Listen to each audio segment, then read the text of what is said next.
introduction, I did want to say a little something about Miller Center for Social Entrepreneurship here in Silicon Valley at Santa Clara University.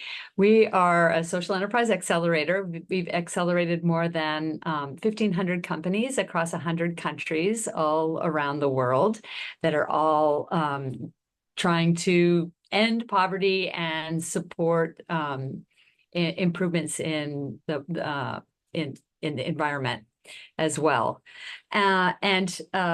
In fact, both Manoj and Daphne are part of our network of entrepreneurs that we have worked with and supported over the years.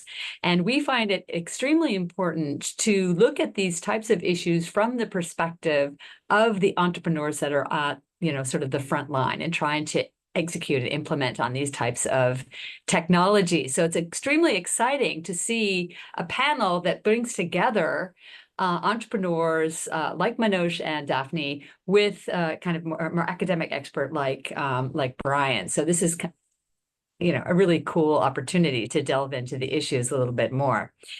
Almost every day we hear more from our network of entrepreneurs about their interest in applying AI somehow in their operations, whether it's to improve the services to customers and or to improve efficiencies internally. There's all kinds of opportunities that people are evaluating.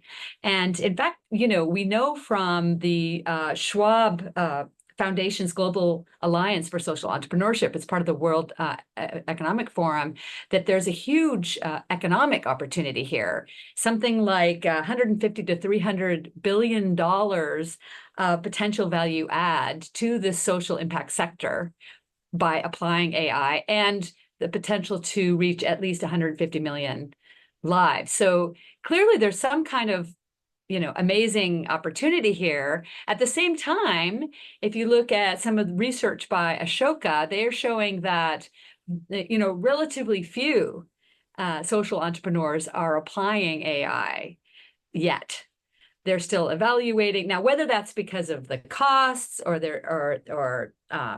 or some of the concerns about some of the risks, it's not really clear. I mean, so there's a sort of untapped opportunity. There's a lot of questions.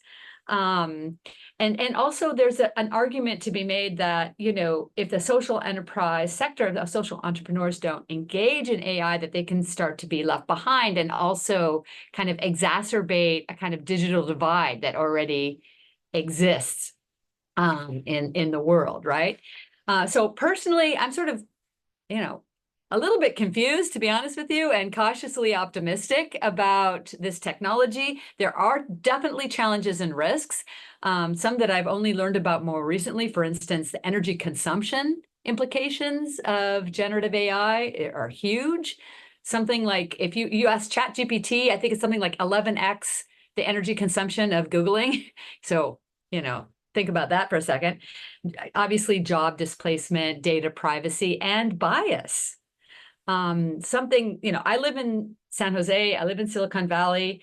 A few months ago, I guess maybe more like 6 months ago, there was a huge AI conference sponsored by NVIDIA, and there was 11,000 participants in the conference. So they were swarming all over my neighborhood. And I was driving down the street and I asked my daughter, what do you notice about all these people that are running around with their, badges in this conference? And she's like, they're all men. And by the way, they were almost all men. So what does that mean? What are we building into our AI system? So I have a number of questions, and I think, it's really important for the social entrepreneurs in our network and beyond to really make the right decisions for their enterprise.